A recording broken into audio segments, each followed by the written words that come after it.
is the squid balls, Mommy. This is the squid balls.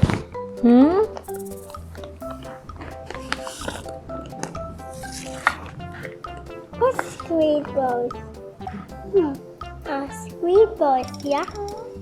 So cold. So cold the squid ball, Mommy. Mommy, so cold the squid ball. So cold. Mommy, so cold.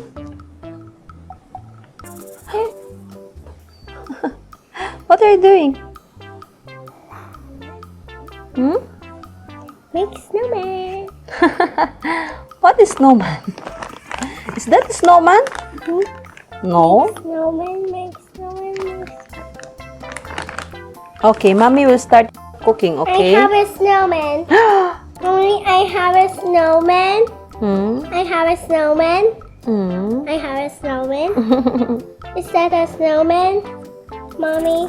Mommy, I have a snowman, Mommy. Mommy, I have a snowman. Just one gum. There's langgam? Mommy, that's a snowman.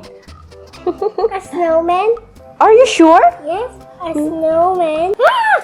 Okay, dahil mainit na yung fan natin, so maglalagay tayo ng ating olive oil. Next natin yung ating garlic. Then yung onion. Ayan. Ayan, nakita nyo.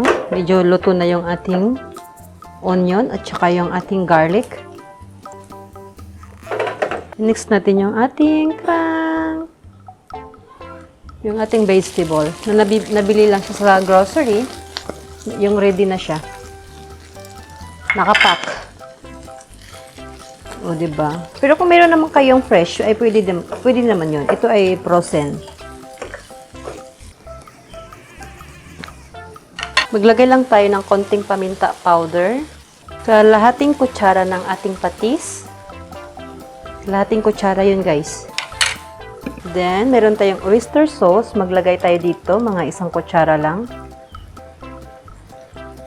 Okay. Haluin lang natin yan. Napaka-easy lang to gawin, guys. At saka madali lang.